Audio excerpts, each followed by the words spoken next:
We began our chapter with GCF factoring. GCF factoring, again, is where you want to figure out what is common between all of the terms. So for one like this, in fact, let me change one of these to a negative so we can work with that. In all of these terms, 6, 15, and 9 have in common a 3. So what we do next is we figure out, okay, if I divide this first term by 3, a 2 is left behind. Divide 15 by 3, a negative 5 is left behind. You have to pay attention to the signs. Divide this by 3, this is 3, and it's positive.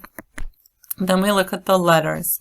In this first term, there's an A times A. The next term, there's A times A times A. And in the last term, there's 2 A's being multiplied together. So the most that each of these three terms has in common are 2 A's. So we're going to take out 2 A's in the form of A squared. Well, pulling those out is the same basically as dividing. So we're dividing each of these terms by A squared. A squared divided by A squared is just 1. A to the third divided by A squared is A. A squared divided by A squared is a 1. Then you have to look at the B's. Each of these terms has a B in common. So we're going to factor out a B, which means we're dividing each of these terms by B. So the B divided by B turns into just 1. So this is 3A squared B times 2 minus 5A plus 3. And to check this, you just do distributive property. 3A squared B times 2 is 6A squared B, and that's what we had in the original problem. 3AB squared, A squared B times negative 5A. 3 times negative 5 is a negative 15. A to the second times A is A to the third, and then there's a B with those. And then check this one. 3 times 3 is a 9. A squared times nothing, basically 3 there, is just an A squared. B times that term that's there is just a B. And then when we check that, we have the same exact thing that we had before. So that's GCF factoring.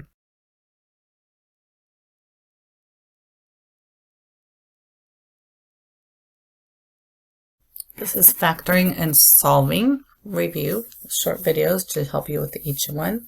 The first one we're going to look at is factoring where A equals 1, meaning the number in front of the x squared is 1. You're going to go ahead and the add number is always the middle. The multiply number is the last one. So we want to figure out what two numbers multiply to be negative 6, but add to be negative 1. So we go through the list of factors. 1 times 6, 2 times 3. Whatever multiplies to be negative 6, those same two numbers should add to be negative 1. So 2 plus 3 would go here. None of those work, but we want a negative 6 for a negative. So in order to make this a negative, one of those numbers has to be negative. If I make the negative 3 negative, then 2 times negative 3 is negative 6. 2 plus negative 3 equals negative 1. So our two numbers are 2 and negative 3. So this is now x plus 2, x minus 3.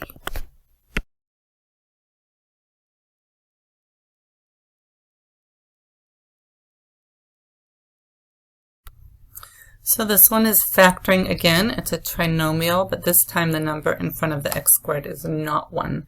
This one we have to use grouping, and it's a little bit different. Step number 1 is to multiply the number in front of the x squared, which we call the A, times the c. c is the last term. When I multiply 6 times negative 5, I get negative 30. So I want two numbers that multiply to be negative 30, but add to be 13. So if I list all the factors,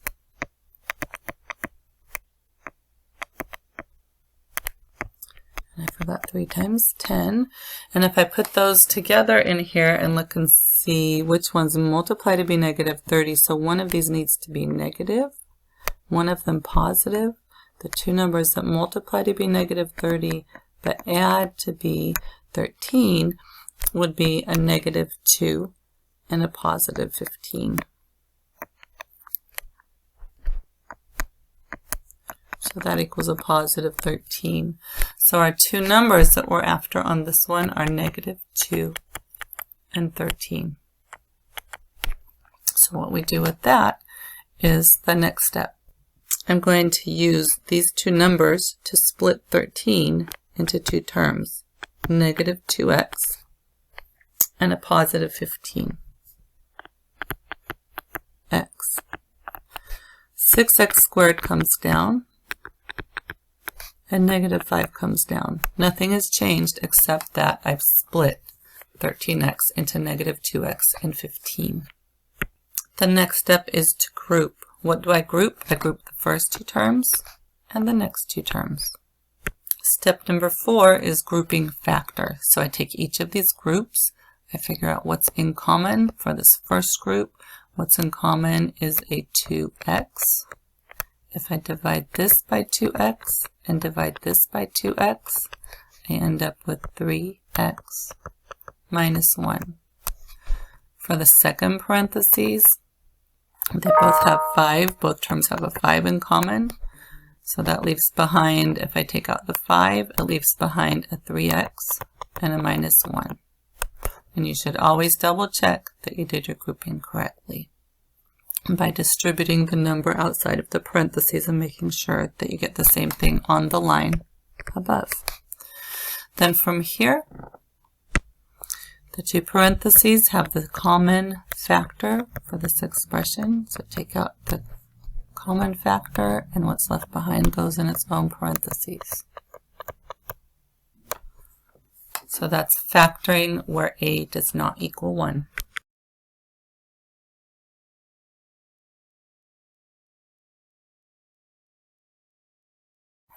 We've been talking about factoring with GCF and then factoring a trinomial where you have an x squared. But what do you do when you have something that looks like this? Well, the steps is number 1, you start with the GCF. So the GCF for this is every single term has a 3 as a factor and an x as a factor. So when I take out the 3x, then I'm left with 6x squared and 13x and -5. So this is factored, but it's not completely factored. So we've got the 3x pulled out of there. But this whole thing right here, we have to check to see if we can factor that on its own. So over here to the side, I'm going to factor that one, remembering that that 3x goes with everything. So this is 6x squared plus 13x minus 5. We need to figure out what two numbers multiply to be -30 and add to be 13. So if we're working with that, our two numbers are going to be -2 and 15. So I'll take the 6x squared, bring it down, split the 13 into 15x minus 2x minus 5. Then we're going to group 6x squared plus 15x. Since there's a minus right there, I'm going to put a plus and then a minus 2x minus 5 right there. 6x squared plus 15 have a 3 in common, leaving behind a 2x minus 5. Excuse me, a 2x plus 5. Then over here, I'm going to take out a -1, and that will leave behind a 2x plus 5. So if I factor this, I get 2x plus 5 times 3x minus 1. So this trinomial then factors down to be 2x plus 5 times 3x minus 1. So I took this trinomial and I factored it into these two factors. So that is completely factored. The GCF is out and it's included as part of our solution, and the trinomial is factored as well.